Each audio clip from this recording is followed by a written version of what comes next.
Semoga Tuhan Yang Maha Esa memberkahi kita semuanya.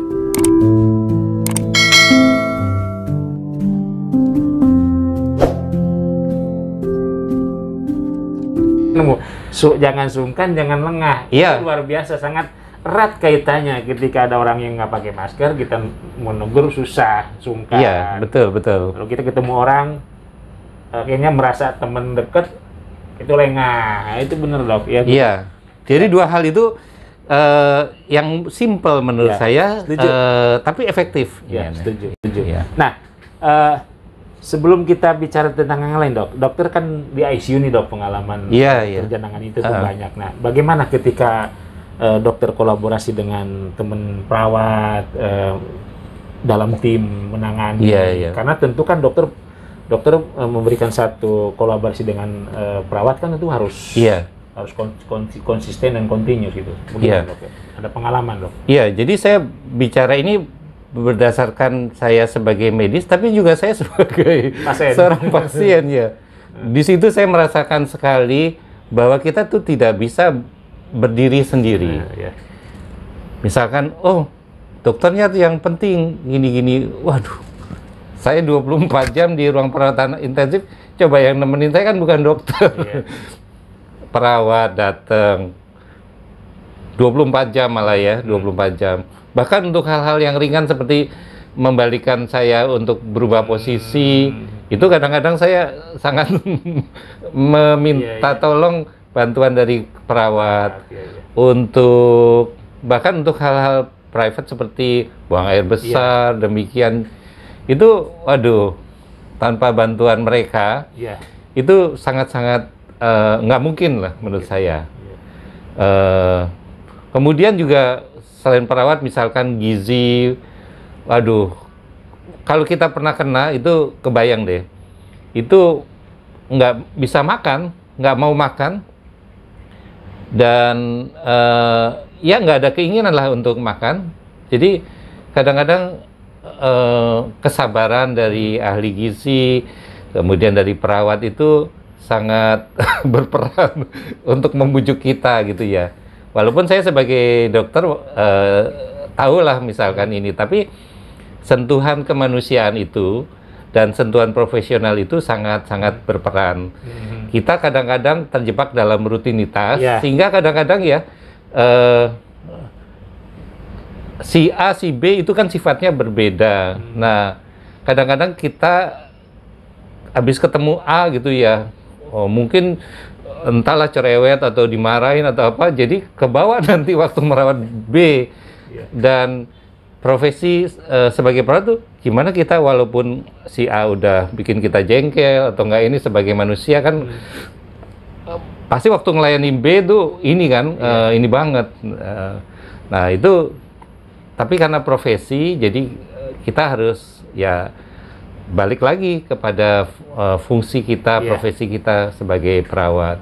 Nah, interaksi yang sangat erat itu kadang-kadang merupakan suatu terapi buat pasien. Suatu terapi.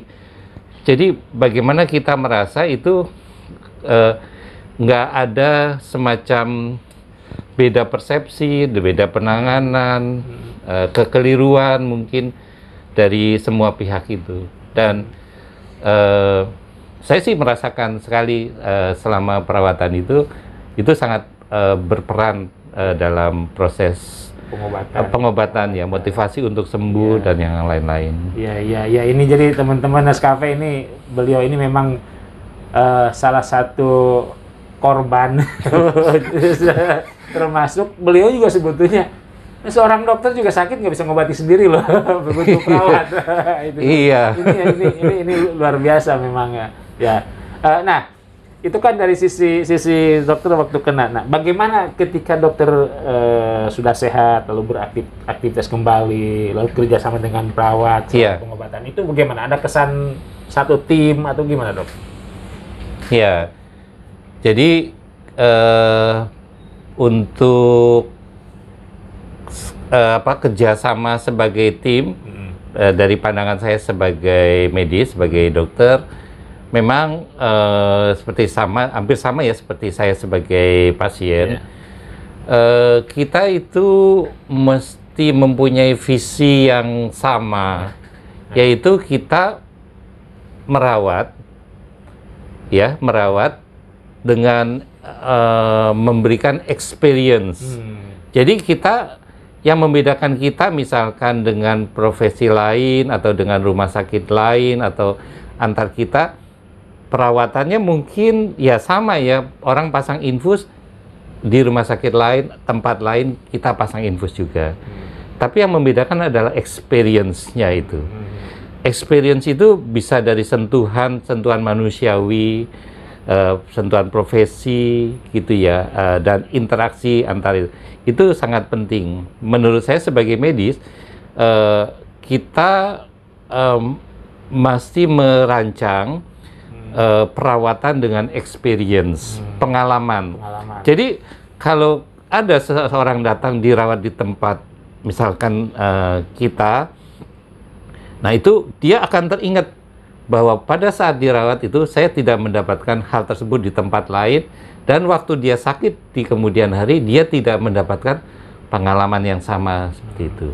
Jadi pada masa ini perawatan boleh sama, experience bisa beda. Dan experience itu tidak sama dengan identik selalu dengan kemewahan ya. Rekan-rekan, bukan karena linennya yang bagus, yang jutaan, atau kamarnya yang super lux gitu. Tidak. Banyak dari kenyamanan, dari sentuhan kemanusiaan, dan sesuatu yang mengejutkan gitu ya. Nah itu hal yang sangat penting. Kalau saya sih merasa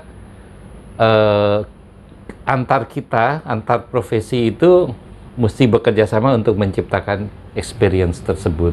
Dan itu sudah mulai terjalin dok ya, dan sudah ada sebetulnya selama dokter bekerja, selama ini pengalaman ya dalam hal. Iya, jadi experience merupakan suatu proses.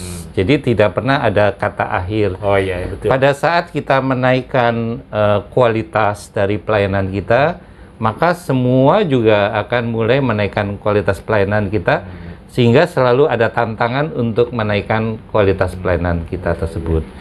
Seperti kita mungkin dulu rumah sakitnya mungkin berapa lantai, kemudian kita naikkan tinggi. Kemudian fasilitasnya dulu USG-nya mungkin yang lama, terus jadi ganti yang baru. Tapi semua di tempat pelayanan yang lain juga akan melakukan hal yang sama.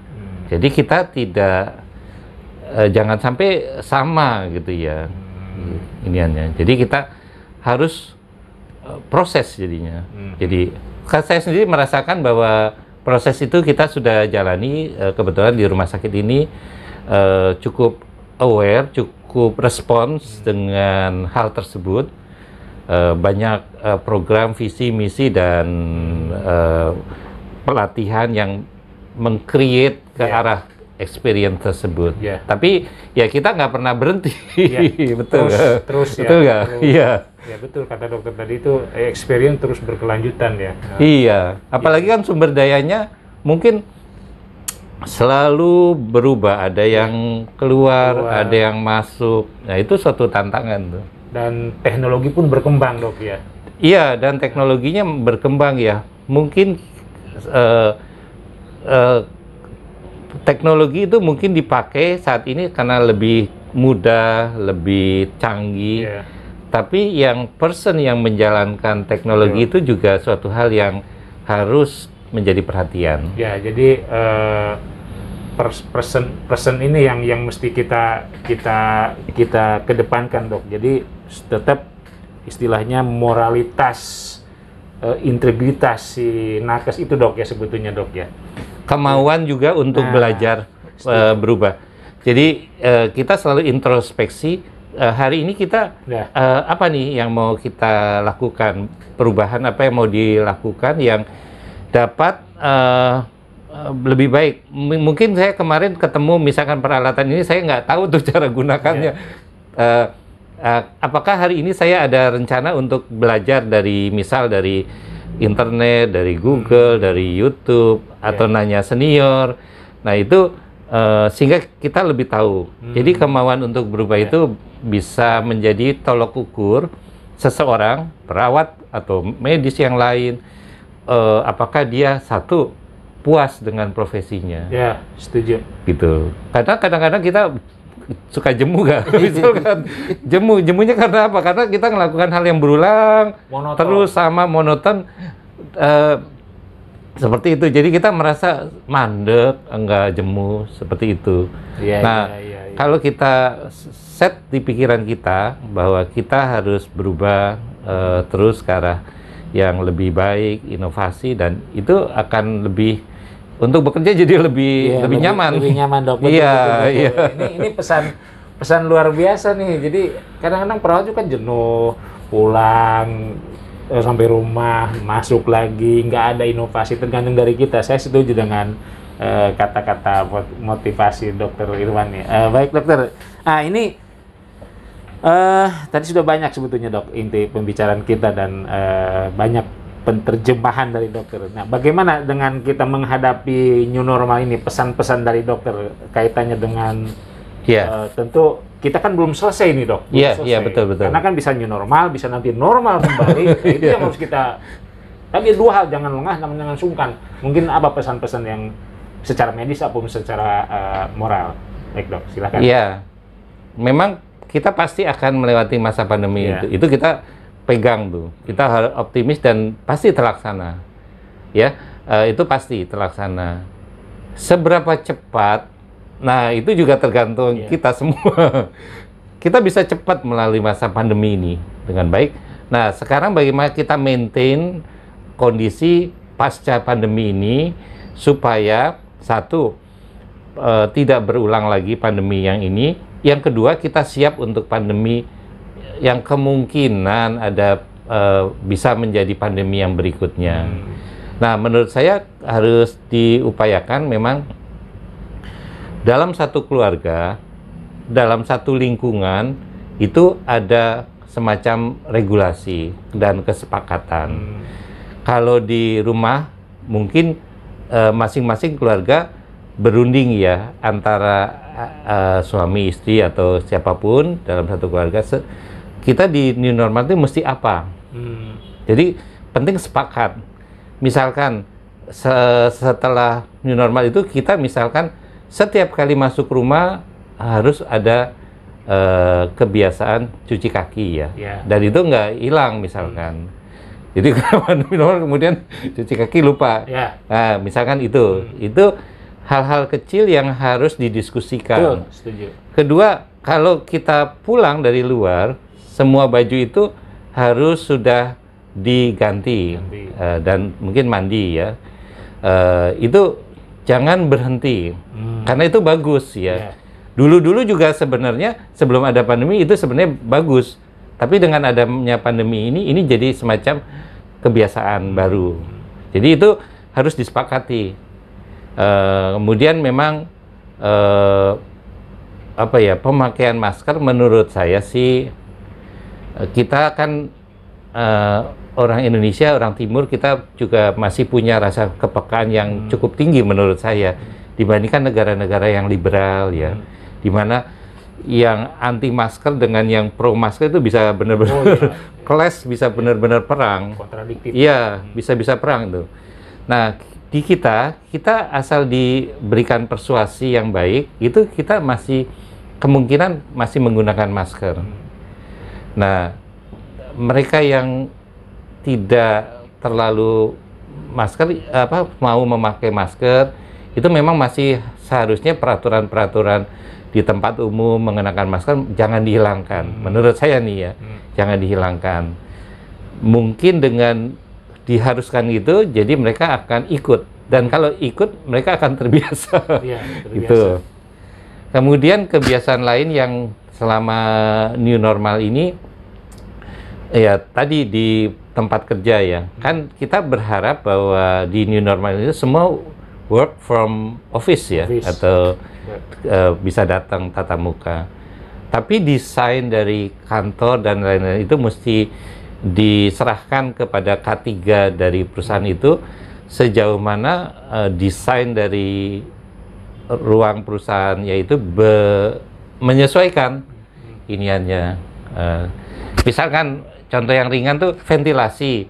Dulu kan sebelum pandemi mungkin semua dikunci. Ya, betul. Kaca jendela ini. Selama pandemi dibuka iniannya. Nah, di new normal itu bagaimana desainnya gitu, agar tetap nyaman, sirkulasi berjalan lebih cepat, lebih keluar, dan tidak ngumpul lah virusnya itu di dalam satu ruangan. Jadi K3 untuk hal ini sangat penting. Karena kan sebagian besar kita juga bekerja kan di kantor. Ya, betul dokter. Ya, itu luar biasa dok sebetulnya. Yang tadi dokter bilang, yang dulu sudah punya kebiasaan karena ada pandemik sehingga lupa. Nah, sekarang digugah kembali ya, untuk disadarkan kembali untuk dilakukan yang seperti dulu gitu dok ya. Ya, karena biasanya kita berangkat dari keluarga kan. Ya, nah, keluarga itu merupakan komunitas yang terkecil. Iya, yang terkecil yang di situ kita harus sepakati giniannya. Undang-undang dalam keluarga. Jadi itu yang penting sih. Jadi kita nggak bisa misalkan, oh saya tahu ini, tapi di rumah misalkan nggak diinformasikan, nggak didiskusikan, nggak disepakati, itu bisa terjadi beda pendapat, pertengkaran dan lain-lain, akhirnya ngalah gitu. Ya, baik. Jadi seperti itu. Ya luar biasa dokter. Ini saya kira udah banyak diskusi dokter ini. Aduh, teman-teman, ini informasi yang sangat luar biasa dan sangat bermanfaat untuk Nescafe. Dan ini sebelum saya akhiri dokter, terima kasih waktunya, sudah banyak meluangkan waktu meskipun kita kejar-kejar waktu, nggak sempat juga dengan dokter Irwan nih hari ini bisa ketemu. Mudah-mudahan nanti dalam episode berikutnya kita bisa ngundang dokter Iwan sebagai narasumber nanti dalam pembicaraan nanti webinar di Nescafe dok. Iya, makasih. Begitu dok. Oke, baik teman-teman. Di seluruh Indonesia, terutama perawat yang kita banggakan dan kita cintai, kita bisa bersyukur bisa menampilkan seorang dokter yang bisa terus bekerjasama dengan perawat. Dalam kesimpulan hari ini bahwa kolaborasi, kemudian komunikasi yang sangat penting dengan sesama medis, kemudian tadi protokol juga tetap harus dikedepankan. Dan jangan lupa selalu nonton dan klik tombol di Nescafe ya teman-teman. Oke, selamat siang dan salam sehat. Terima kasih dokter. Ya. Selamat pagi.